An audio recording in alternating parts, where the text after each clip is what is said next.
Pernah nggak sih Anda bertanya-tanya, kok orang Jepang itu umurnya panjang-panjang ya?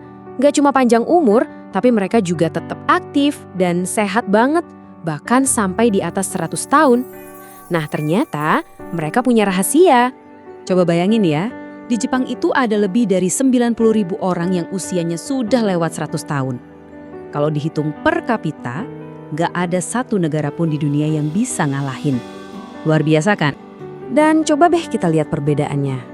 Di negara-negara barat, kita kan kayaknya terobsesi banget ya sama gym, aplikasi fitness, keluar uang banyak, tapi tetap aja penyakit kronis menghantui setelah umur 50.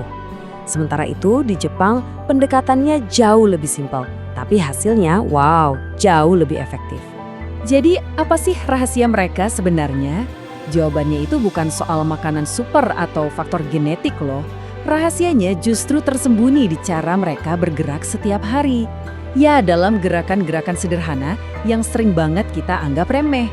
Para peneliti akhirnya menemukan ada 6 gerakan kunci. Ini adalah kebiasaan yang super mendasar, tapi ternyata punya kekuatan luar biasa untuk memperpanjang usia. Yuk, kita bongkar satu persatu. Oke, kita mulai dengan 2 gerakan pertama.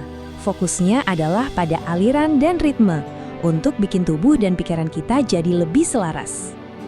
Kita mulai hitung mundur dari nomor 6, Sampo. Ini bukan soal jalan cepat atau bakar kalori ya, tapi ini tentang berjalan dengan penuh kesadaran. Sebuah praktik yang biasa dilakukan para lansia di Jepang setiap pagi. Kunci dari Sampo itu ada di pola napasnya yang unik. Kombinasi langkah dan napas ini secara langsung menenangkan sistem saraf kita dan bikin pikiran jadi jernih. Kelihatannya sederhana banget, tapi dampaknya itu luar biasa. Dan ini ada buktinya. Sebuah studi selama 10 tahun dari Universitas Kyoto menemukan kalau para lansia yang rutin melakukan Sampo ternyata punya arteri yang 62% lebih fleksibel. Artinya apa? Risiko penyakit jantung mereka jauh lebih rendah. Dampak yang besar banget dari kebiasaan yang selembut ini.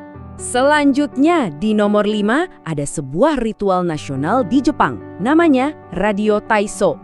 Coba bayangin, setiap pagi jam 6:30, jutaan orang, mulai dari anak sekolah sampai pekerja kantoran, semuanya bergerak bareng ngikutin rutinitas peregangan 3 menit ini. Ini cara mereka buat melumasi sendi-sendi dan menyambut hari. Cuma 3 menit setiap hari, tapi hasilnya signifikan banget.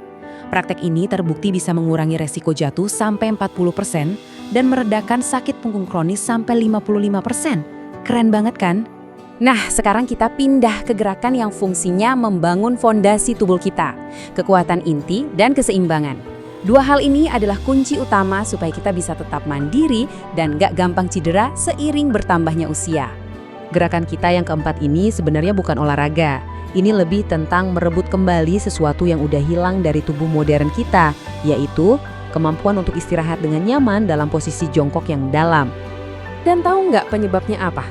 Kursi. Ya, kita udah menukar postur istirahat alami kita dengan duduk dan tubuh kita yang menanggung akibatnya.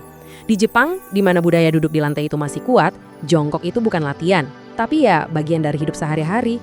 Seberapa penting sih ini? Sebuah studi selama 12 tahun menemukan fakta yang mengejutkan. Mereka yang bisa jongkok dalam paling nggak selama 2 menit, punya kemungkinan 70% lebih rendah untuk butuh bantuan di hari tua. Ini indikator kemandirian yang kuat banget.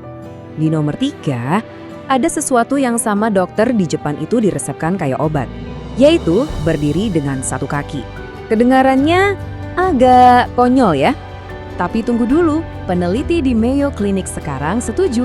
Ternyata kemampuan Anda menyeimbangkan diri di satu kaki itu jadi prediktor umur panjang yang lebih akurat daripada angka kolesterol atau tekanan darah Anda. Keseimbangan adalah segalanya. Oke, 2 gerakan terakhir ini adalah ujian sesungguhnya dari penuaan yang sehat. Keduanya ini secara langsung menentukan seberapa mandiri kita bisa hidup di masa tua nanti. Gerakan nomor 2 adalah kemampuan untuk bangkit dari lantai tanpa bantuan. Ini bukan sekedar gerakan loh, ini adalah cerminan dari kekuatan, fleksibilitas, dan koordinasi kita. Di Jepang, karena kebiasaan duduk di lantai, mereka itu tanpa sadar berlatih ini puluhan kali setiap hari. Ada korelasi yang kuat banget, mereka yang bisa duduk dan berdiri dari lantai tanpa bantuan tangan punya tingkat kematian yang jauh lebih rendah. Anda bisa mulai coba melatihnya hari ini, pakai bantuan kursi, dan pelan-pelan bangun kekuatan sampai bisa tanpa penyangga. Dan sekarang, gerakan nomor 1. Gerakan yang paling sederhana, tapi dampaknya paling dahsyat. Pertanyaannya, gerakan apa sih yang bisa nambahin 7 tahun dalam hidup Anda hanya dengan latihan 2 menit sehari? Jawabannya adalah putaran handuk. Gerakannya simple banget. Anda cuma butuh handuk, tarik yang kencang seolah-olah mau merobeknya, terus putar tubuh Anda. Ketegangan ini membangunkan otot-otot penstabil dalam yang sering tertidur dan memaksa kedua sisi otak kita buat kerja sama. Dan inilah hasilnya. Sebuah studi jangka panjang selama 20 tahun menemukan bahwa melakukan gerakan ini cuma 2 menit setiap hari bisa menambah harapan hidup rata-rata 7 tahun. Ini gila sih, 7 tahun ekstra dari gerakan 2 menit.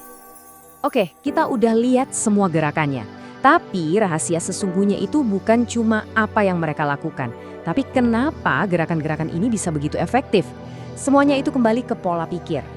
Di Barat, kita kan terobsesi dengan anti penuaan. Seolah-olah menua itu adalah pertempuran yang harus dimenangkan. Nah, pendekatan orang Jepang itu beda. Ini bukan tentang melawan usia, tapi tentang mengalir bersamanya dengan cerdas.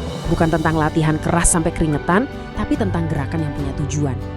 Jadi, intinya apa sih dari semua ini? Ini bukan tentang olahraga ekstrim. Ini tentang kembali ke gerakan-gerakan alami yang udah hilang dari hidup kita. Semuanya bisa dilakukan kurang dari 15 menit sehari, tanpa alat, dan tujuannya bukan cuma biar panjang umur, tapi biar kualitas hidup kita jadi lebih baik. Anda nggak perlu pindah ke Jepang kok untuk dapat manfaatnya. Cukup mulai bergerak dengan lebih sadar. Mulai dari 1 gerakan saja, 1 menit, hari ini juga.